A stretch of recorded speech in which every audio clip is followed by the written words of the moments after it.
The NBA preseason is officially underway, and that means it is time for me to release my top 50 players in the NBA list.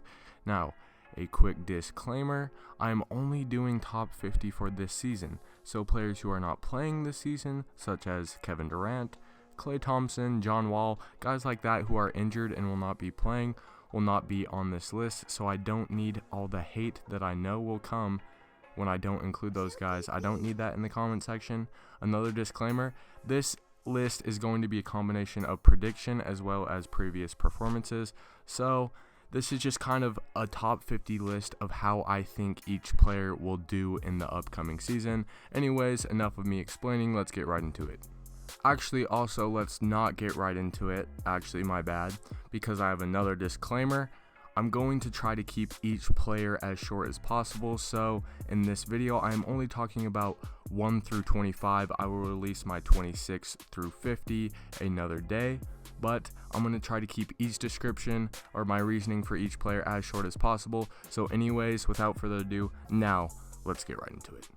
My number one player in the NBA for this upcoming season is LeBron James. Now, a lot of people are putting him outside the top 2, which is kind of ridiculous, but I think that with the help of Anthony Davis and the new additions that the Lakers have on their team, and with them, if they stay healthy, pretty much a lock for a Western Conference Finals appearance. I think that LeBron James will prove that he is still the best player in the world.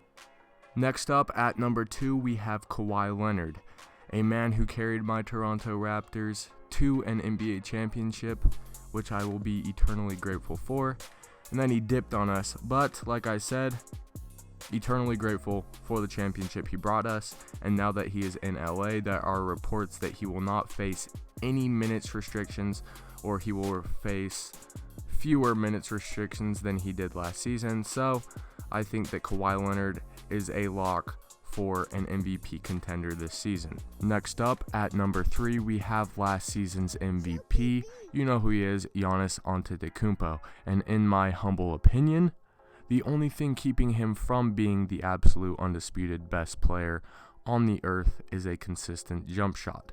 Now, I have no doubt that in the next 2 to 3 years, I will have him at number 1, but until he shows me a jump shot, he is at number 3. At number 4, we have Stephen Curry, who is in the exact opposite situation that our number 3 guy, Giannis, is in, because he has the most consistent jump shot of all time, but none of the physical tools that Antetokounmpo has. But anyways, moving on to why he is at number 4, Klay Thompson and Kevin Durant are both gone, quite simply, and I think that he will prove that he is still one of the best players in the NBA this season because he will have more of a spotlight. Sure, Draymond and D'Lo are there with him, but Draymond isn't going to help him on the offensive end, and D'Lo will probably put up numbers, but Steph is the undisputed leader of this team, and I wouldn't be surprised if he averages over 30 points per game this season. At number 5, we have arguably, the keyword in this statement is arguably, the best offensive player of all time in James Harden. Now, while he is definitely lacking on the defensive end, he isn't as terrible as he used to be, and I think that most people would agree that all of the skills and tools that he has on the offensive end make up for his lack of defensive production.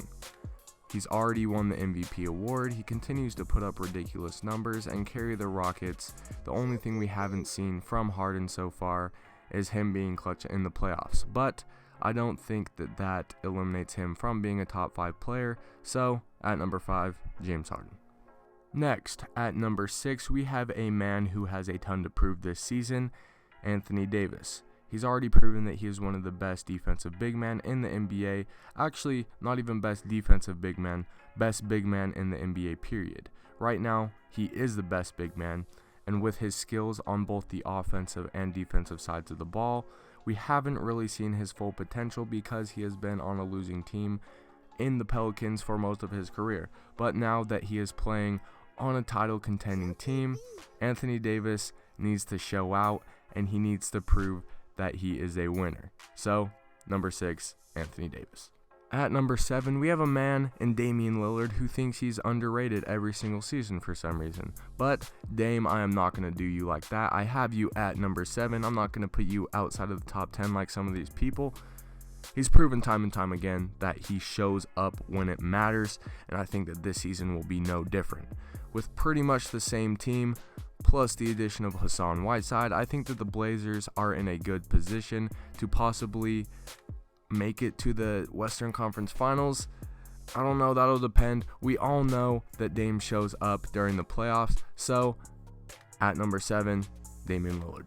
Next up, at number 8, we have Paul George, a man who has personally experienced Damian Lillard's icy veins, his clutch gene, with the dagger that Damian Lillard sent him and OKC home with in last season's playoffs. But that is no disrespect to Paul George because, like I said, I have him number 8 on this list. One of the best two-way players in the NBA, probably the best 3-and-D player besides his teammate, Kawhi Leonard, in the NBA. So, like I said, number 8, Paul George. Him and Kawhi Leonard will be scary this season. At number 9, we have Russell Westbrook, probably one of the most athletic point guards, if not the most athletic point guard in NBA history. The only problem with him is his decision making, and similar to James Harden, his lack of production in the playoffs, his inability to carry his team to the finals. But he still is one of the most talented players in the NBA, and with him and James Harden now on the same team, I could definitely see the Rockets contending for an NBA title this season. At number 10, we have Joel Embiid, probably one of the most versatile players in the NBA, and the only really issue with him is his durability, his injury proneness, his lack of health, however you want to put it. You can't really rely on him for an entire season, which hasn't been a problem so far for the 76ers since him and Ben Simmons have joined forces. But with probably them putting him into more of a bigger role during the regular season this year, with him probably getting more minutes this year, it'll be interesting to see if he can stay healthy. If he can, though, I think that the Sixers are probably the favorites in the East, especially because of the insane skill that he has. At number 11, we have a player in Kyrie Irving who wore number 11 for the Celtics before his career there went up in flames, but that does not take away the fact that he is still one of the best guards and one of the best players in the NBA. In my opinion, he has the best handles in NBA history, and with his new team, the Brooklyn Nets, I think that he will show out, especially with Kevin Durant gone. I think he has an opportunity to put up some big numbers and even carry this Nets squad to the playoffs, especially with how weak the Eastern Conference is looking. At number 12, we have Nikola Jokic, another player who a lot of people think is underrated. So you know what, Joker? I'm not going to do that to you, just like I didn't do it to Dame. At number 12, I think we have Nikola Jokic at a good spot because he is one of the best centers in the NBA. In my opinion, he's not better than Joel Embiid. He's not better than Anthony Davis, who is a power forward but can play the center. I don't think he's the best big man in the NBA, but he is definitely one of the best and also one of the most versatile, despite being one of the least athletic players in the NBA, which is kind of weird. Dude can shoot, dude can pass, dude can handle the ball, and dude is a 7-footer, which is pretty insane. So, at number 12, Nikola Jokic. At number 13, we have Jimmy Butler, a player who my opinion on is constantly changing because of the stories about how he treats his teammates and how he acts in practices. He's kind of insane. He's kind of crazy, and I would never want to ever be on his team. But he is one of the best two-way players in the NBA. He's an elite defender, and as time has gone on, he has also become a better and better scorer. With the Heat, with him being the undisputed star on that team, I think that he has a lot to prove, and I think that he will prove it because he's a hard worker. Like I said, would never want to be on his team, but he is extremely talented. Next up at number 14, I have CJ McCollum, a guy who in my opinion has been one of the best support guys in the NBA, if not the best support guy in the NBA. for as long as he's been in the NBA. Now, with this season coming up, with a lot of stars joining forces, making dynamic duos, he might not be the best support guy anymore, but in my opinion, he is the best player who has never been the star player of a team. So, at number 14, we have CJ McCollum. At number 15, we have Rudy Gobert, two-time Defensive Player of the Year award winner, and a guy who continues to improve every single season on the offensive end. I think he will play a major role for the Jazz this season, and if the Jazz can get the most out of Rudy Gobert and their other key players, I think that they are definitely a sleeper in the Western Conference. But we're focused on Rudy Gobert right now, and I think that, like I said, as he continues to improve every season on offense, he will only get better because he already has insane defensive skills and he has all the tools to be a great defender, so I wouldn't imagine that his defense will go down at all. Right now, it is only the offensive end that needs work for Rudy Gobert. At number 16, we have Kemba Walker. He finally escaped the trap he was in with the Hornets. He is now on the Boston Celtics, and he has all the skills in the world.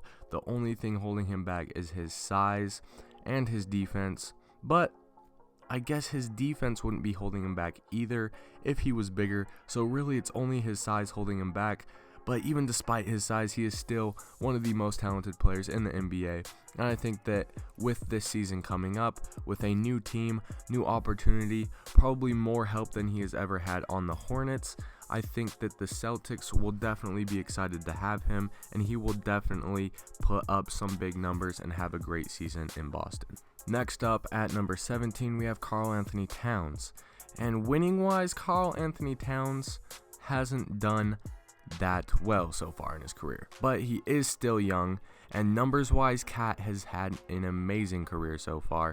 He has been one of the most dominant big men in the NBA in his first couple of years, especially on the offensive end, and while his defensive skills, his defensive production definitely needs to improve, Cat is by no means terrible on the defensive end, and his offense, in my opinion, makes up for it. Like I said, the only thing that has escaped him so far is winning, but I think that as time goes on, as he gets more experience and his young Timberwolf teammates get more experience, the wins will come. At number 18, I put Blake Griffin. And it seems like to me that ever since he got traded from the Clippers to the Detroit Pistons, people have forgotten about him. He doesn't really come up in many conversations about anything really. Whether it be best players, overrated players, underrated players, I never hear Blake Griffin's name mentioned, but quietly in Detroit, he has been improving his arsenal. He has been adding to his bag. He has been developing a three-point shot, handles, and I think that this season, if the Pistons can have the success that I think that they should be having with the talent that they have on that team, especially in the weak Eastern Conference, I think Blake Griffin is a name you will hear a lot more of. Next up at number 19, we have Ben Simmons, a player who, like Giannis, has struggled with his jump shot, but unlike Giannis, it hasn't been because it's been inconsistent, just because it's been non-existent. He doesn't even attempt jump shots, doesn't even attempt three-pointers, which in today's league is a problem. It hasn't been too much of an issue so far for him in his career. He's still been very productive, but I think that if he wants to reach that next level, it is something that he needs to add. And if you've been watching summer mixtapes, it seems like he has kind of added a little jump shot to his arsenal. He's been taking pull-up jumpers, fadeaway jumpers. He says he's really been working on it, and he says if he's open, he's going to knock it down this season. Now, besides the jump shot, he has all the skills in the world. He's a 6'9" point guard. He's got great vision, great ball handling. He's a good defender, not great, just solid. But he has all the other tools to be a great player besides the jump shot, and with him working on that, I think that if he adds that this season, he will definitely be a top 10 player in the league next season. At number 20, I have Donovan Mitchell, and he's an interesting player because some people think he is way overrated, and some people absolutely love him. But nevertheless, he is still one of the top shooting guards in the league. He continues to improve every single season of his career. He was overlooked in the draft. People continue to overlook him. He continues to put up big numbers. And unlike some of the star players on this list, he shows up in the playoffs. And I think that with the additions of Mike Conley, Bojan Bogdanovic, actually, Bogdan is a younger brother. The Jazz added Bojan.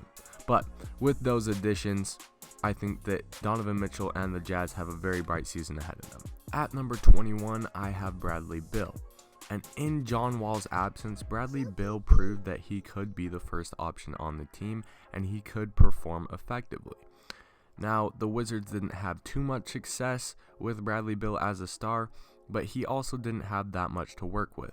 But this season, with more experience as a first option and with a few additions to the team, I think that the Wizards in a weak Eastern Conference should have some success and possibly even make a playoff run into the second round.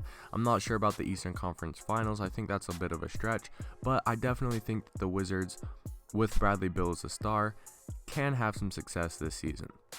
Next up at number 22, I have Jrue Holiday. And in my opinion, Jrue Holiday is one of the most underrated point guards in the league. Dude is an absolute elite defender, one of the best perimeter defenders in the league, and his offensive skills aren't too bad either.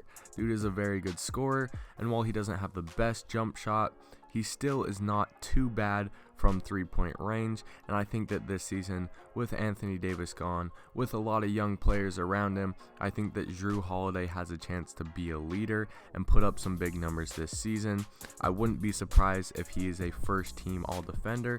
I wouldn't be surprised if he averages 25, 5, and 5 this season. Put that on me right now. If he averages that, all you guys owe me some money.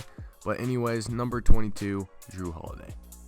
At number 23, I have Victor Oladipo, who is returning from a torn ACL that he suffered last season. But before he tore his ACL, Victor Oladipo was one of the most exciting players in the NBA.